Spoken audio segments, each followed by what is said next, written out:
Welcome, friends and fellow horse fiends.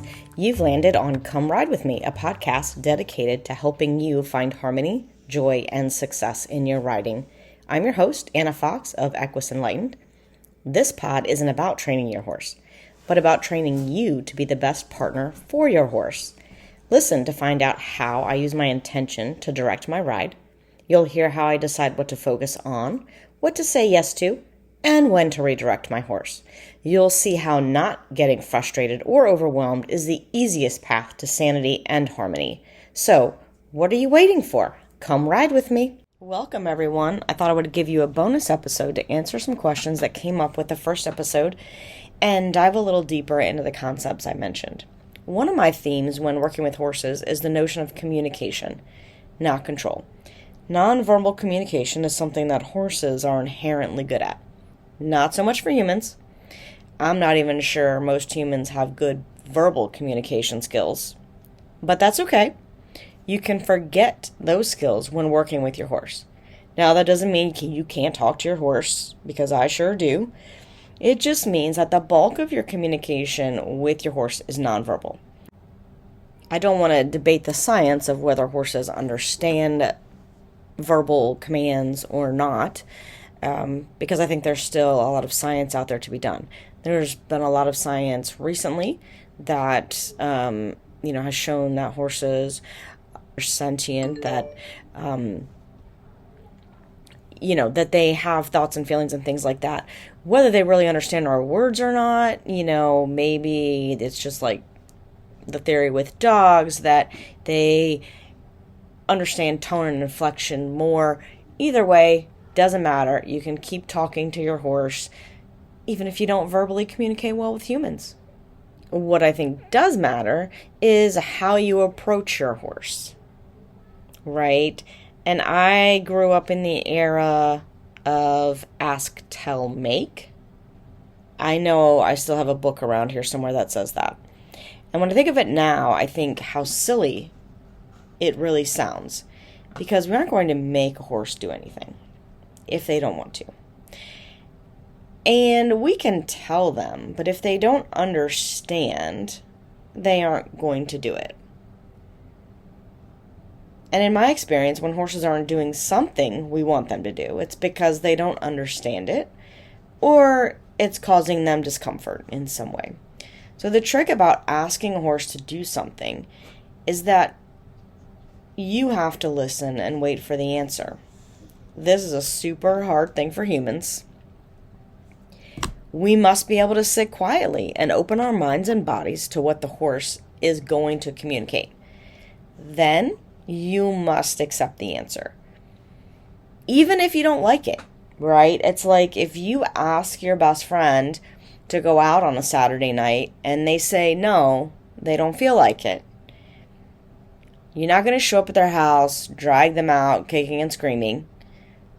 You may not like that they said no, but you're going to accept that answer because you respect them. And if your horse gives you an answer you don't like, slow down. Stop. Ponder why you don't like the answer.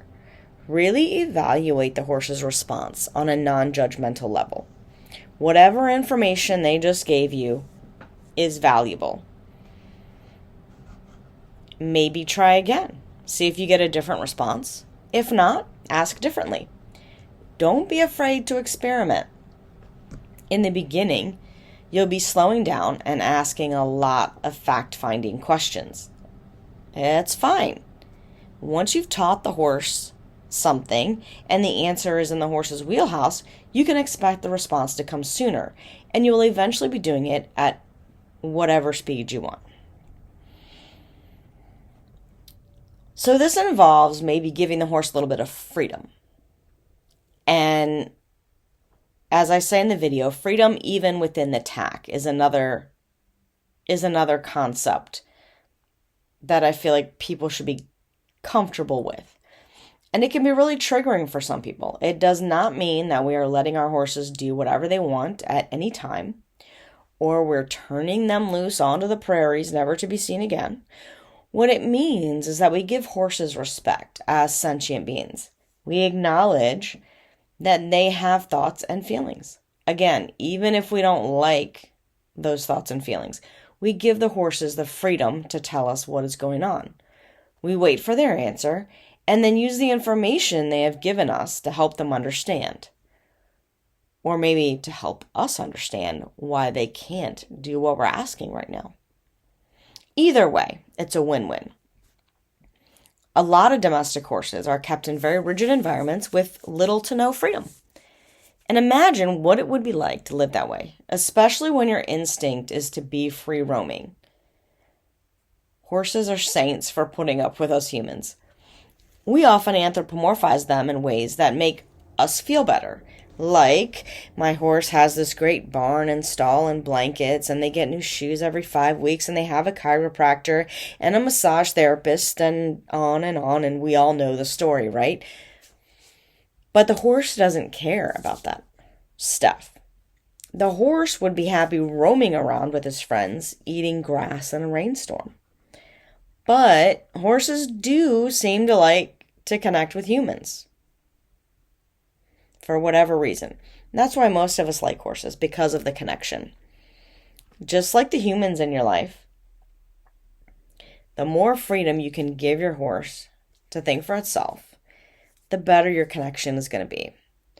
And in some horses, this is a job, almost like raising children, because the horse hasn't ever been allowed to communicate.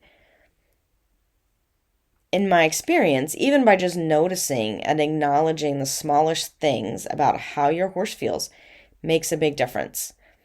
I often think of something a mentor asked me once.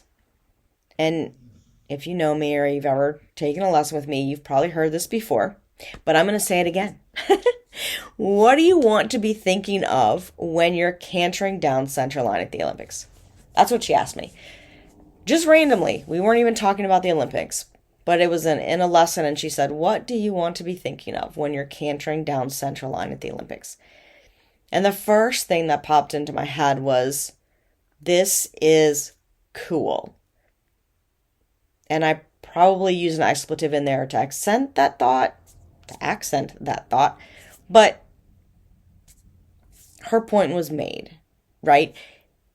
You just want to be thinking of how cool this is. Not, oh my God, is my horse cantering? Is it 3 beats? Is he straight? Is he going to freak out at the crowd? Am I going to stop at X? It's way too late to be worrying about all those things. So your horse has to have some freedom and self-carriage to do those things on his own. The question is, are you brave enough to give it? And if your answer is no, that's cool. Just think of it as a work in progress. And you can do more passenger riding, which I also talked about in the last episode. And it's a great source of information gathering. Be non-judgmental about what you feel. Start at the walk and walk a lot. It's good for the horses and it's good for you. You can really help regulate the horse's nervous system by spending a lot of time walking. You can also help regulate your own nervous system by spending a lot of time walking. And the most difficult time to try to communicate with a horse or a human is when their nervous system is in a sympathetic state. We'll talk more about that in the next riding episode. For now, just concentrate on monitoring one thing during your passenger rides. Like, your horse must walk, but it doesn't matter where or how fast. If you have an arena, maybe you have a horse that just diligently follows the rail. Maybe they wander all over the place. Maybe they migrate to one place and stop. Either way, it's okay. Focus on you and what you feel. Can you tell when your horse might change direction? Can you tell when they might stop? Do you feel stiffness or unevenness anywhere? Can you feel all of your body parts? What is your brain doing? Is it overthinking?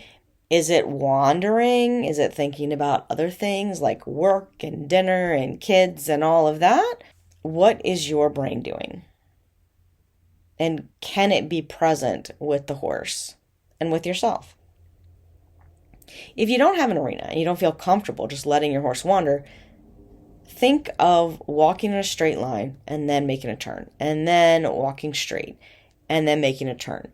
This way you keep your aids to a minimum, and you can start to notice, can you influence your horse just by thinking about where you want to go?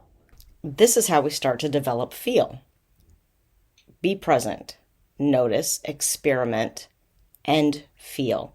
As you develop your senses in these passenger rides, you can add more elements and speed up.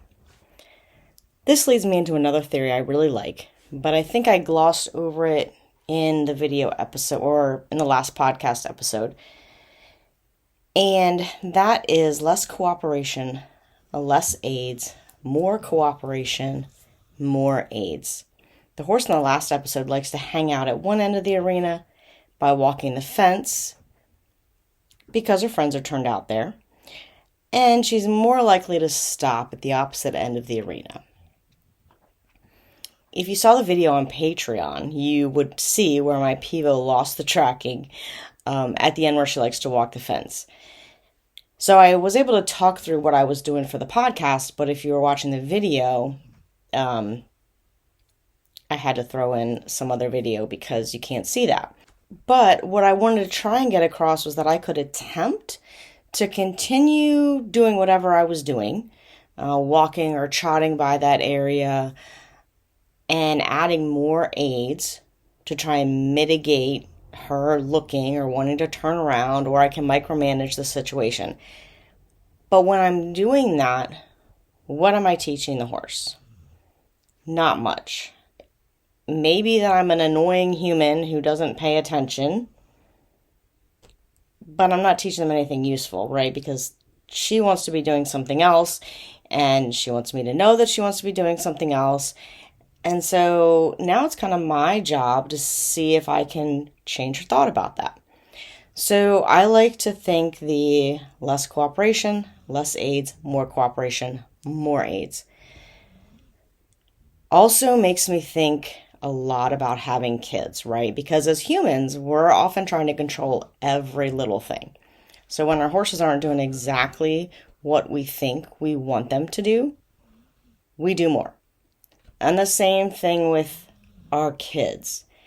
Like, if you've had toddlers and they decide they're not going to go, or they're going to have a meltdown in the grocery store, right? This is not the time to sit down in the grocery store aisle and have a heart-to-heart conversation on why they're having this issue. Right now, it's about get up, and then when they get up, then I need you to move. I need you to walk, right? Doesn't matter if they're crying, doesn't matter. It just matters that they got up off the floor and they started moving. So, same thing, right? In that instance, it's like less talking when there's less cooperation, more talking when there's more cooperation. So I like to think about the same thing with my horses. So by wanting to do everything and control everything, this often leads us to getting our horses totally confused or overwhelmed by all the aids. And often it does the same thing for us. We just kind of get in a mess in our heads, and then we sort of miss the point. So if you get into a situation where your horse isn't cooperating, try dialing it down to one request, like your passenger ride. And as you gain cooperation, you can ask for more. And speaking of cooperation, one of the listeners asked about the reflex to relax, which I talked about. This is another thing that I learned from the amazing Karen Rolfe. You have to teach your horse the skill, or at least show them you know how to do it. So it does take work. It's not like a button you can push. You're going to make a button that you can push, but the button's not necessarily already there. So generally, I start by using a little light touch or even a bit of gentle massage on an area of the horse that I notice is holding tension. And this is a great time to actually focus on their neck, because most horses are okay with being touched on the neck, and it's an easy area to see and feel tension, right? Also an easy area for all of us to reach because I'm short. So sometimes if I see, like a horse is holding some tension in their hip, it's a little harder for me to reach all the way up there. So focusing on the neck or the shoulder is a great area, like, pull to shoulder right behind the wither is kind of a good area. There are also areas that are easy to reach when you're in the saddle if you want. But when you find a place, like watch your horse, right? Just watch them standing. If they're looking at something, or send them out on a circle around you online and, notice, is there one place that you notice that they're holding some tension? And then just stop and find that place and place your hand over it lightly. And before you even touch them, this is a great place to work on your own feel, to start working on it, because before you even touch the horse, like notice, did they do anything, right? Watch their ears, their eyes, their nose, their mouth. Is there any little movement? And I like to call these thinking movements, right? Are there any twitches? Is there anything happening where they look to be acknowledging the fact that you're there? And if there is, kind of hang out and see what happens. See if you get a little relaxation, a drop of the head. If not, place your hand lightly on there and do the same thing. And then if you're not getting anything there, start with a little gentle massage of the fingertips and your whole finger. You can just kind of work it in. Don't want to do it too hard. I mean, even though they're horses, they're bigger than us, their muscles are bigger, stronger. Remember, they're also very sensitive. They can feel a fly. So you pushing your fingers in there, they can definitely feel that. And if at that point you're still not getting anything, I like to use my halter or a cavesson if that's what you're using, but or even a bridle if you've got that on, and give them a little pressure either on the bottom halter ring or on one of the side rings, in a rope halter, the bottom knot, one of the side knots, and see if you can get them to yield to that pressure a little bit. Now, hopefully your horse is already good at this yielding. Like if they're not already, they don't know how to yield to that pressure already, start with that. Then ask them to yield to that pressure. And then when they give you that release, notice, did you feel the release in the neck or the shoulder under your hand? Take your hand away, right? Because it's like a release of pressure. They release, so you're going to release. And then what does your horse do now? If they go back to the posture where they were stiff, or if they're looking at something, they go back and they look at it again.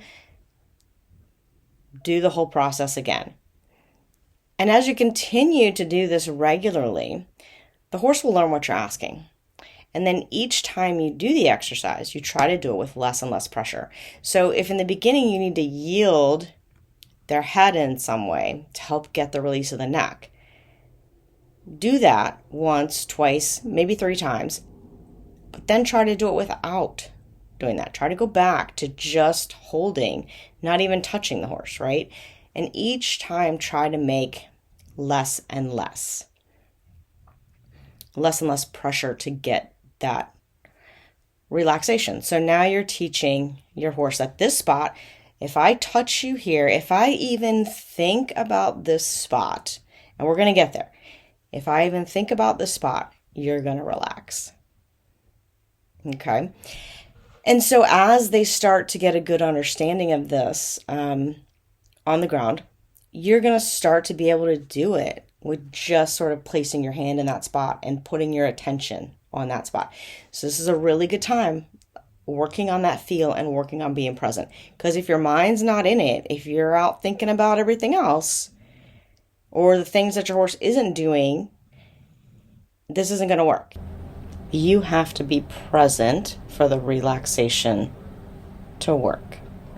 As that happens, start moving with your horse. And you can even do a little bit of the massage with them moving if they go back to being more stiff and harder to get the release again. And then you can go ahead and move them a little further out from you. And you can use your hand.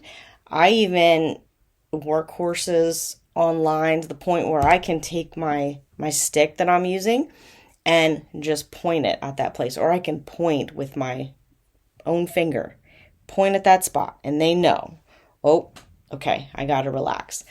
So then we can go on to starting to do this under saddle. And when you do it under saddle, you want to focus on that place again. You've established the spot, so focus on it, even though you maybe can't touch it in the same way because you're sitting on top. You're still going to focus on that place in the beginning.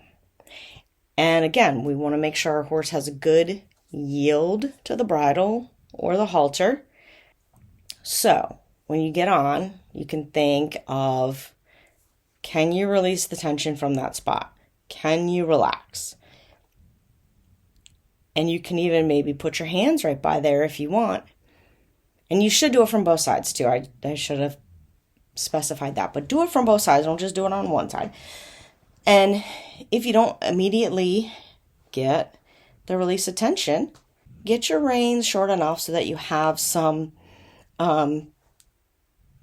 contact there, and you can just feel their mouth or their nose or with whatever you're using and see if they'll give you a yield to that, keeping your focus on that relaxation spot.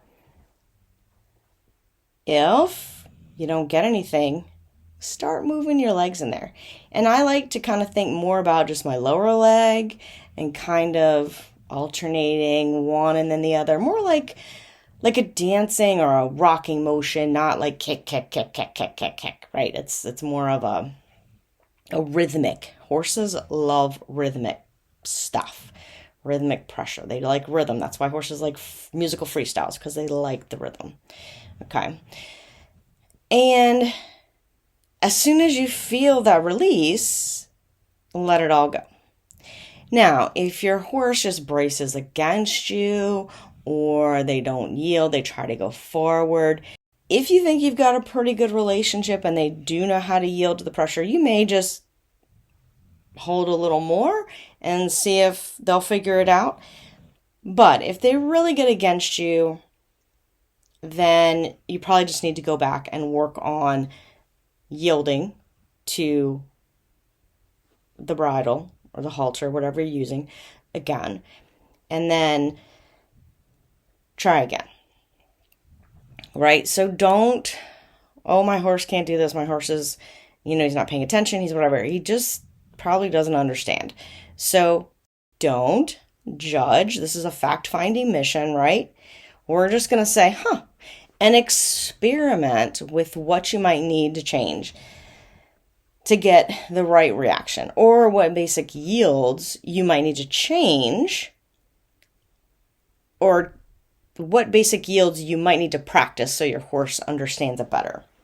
Yeah. So as a horse gets good at doing this at the halt, then move on to the walk and the trot and the canter. You can do it at every gait. And each time, again, try seeing how subtle you can make this aid and how quickly you can get back to a place of relaxation when your horse loses it.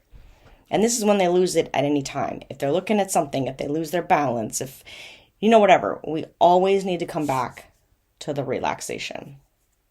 And the faster we can do that, and the more we can talk to our horse about it, the better. That sort of leads us into getting to the sweet spot, which I talked about. It's also another term that I learned from Karen Rolfe and her Dressage Naturally program. And I throw something in called the basic alignment game or exercise. All these things will help you get to that sweet spot of, I had that one moment in the podcast where the mare is just trotting so rhythmically and she's loose and, it's bouncy. And it's just yummy, right? It feels great. That's the sweet spot of that gait. And so that's how we get there. The reflex to relax, and then basic alignment exercise. I think are the two key components to getting there. So Karen has great videos in her video classroom, and I've probably made some modifications to all of it to fit me along the way. But you can get access to the Dressage Naturally video classroom from my Patreon page. So you can also see the videos from the podcast. In the Inspired Equestrian tier, you can also get access to the Dressage Naturally video classroom, and we do a study chat about a video. You guys get to pick it and pick the topic, and then I give a video and we will do a study chat about that if you're interested. I also have a video that I made on reflex to relax and starting that process. I can edit that for you guys and put it on Patreon for the for the podcast group, sorry, and for everyone else to see on Patreon. Maybe I'll even throw it up on YouTube. My intent for these podcasts and for the videos is just to help people see that we can communicate with the horses and we can just really be with them in an easy way, and it's happier and healthier for all of us. Okay, so I could talk about this stuff all day, right? That's why I started this podcast. But the last thing I want to mention today is when I talked about checking in with the horse and asking if they were ready to do something. And this, to me, is like a little experimenting. Is this available yet? And if I find out the answer is no, then I go, okay, well, maybe what if I change this? Does that make it available now? And if the answer is still no, that's cool, right? This is, again, fact-finding mission, all right? I know where I want to go with the horse. So I'm just checking. Are we ready to go there yet, or do I need to do more work on something? And this can be a great way to end a session, especially if your horse surprises you and does the thing, right? Because then we're ecstatic, and at that moment, we're just going to quit, jump off, take the tack off, or all right, whatever is in reason for your situation. But stop riding, or go for a hack. Give lots of praise. Maybe cookies if you do that. If you don't, it's cool too. Whatever. But if your horse can't do the thing, don't judge it as a failure. Your horse can feel that. All right. So thank them for trying. Note the information. Still, give them lots of praise and treats, and go for a hack. But if they're the type of horse that is not really confident and they don't like failure, even when we don't really think it's failure, you may have to do something else that they're really confident in doing to make them feel better, and then end your session. Or if you do want to do a check-in, like I've been working on the elements of, for this horse, it was a little bit of collection, right? So been working on these elements of longitudinal flexion and shortening her up a little bit. I might want to check on that in the middle of my session at some point. And then if it's not available, cool. I can go on and do some things that'll make her happy and feel accomplished.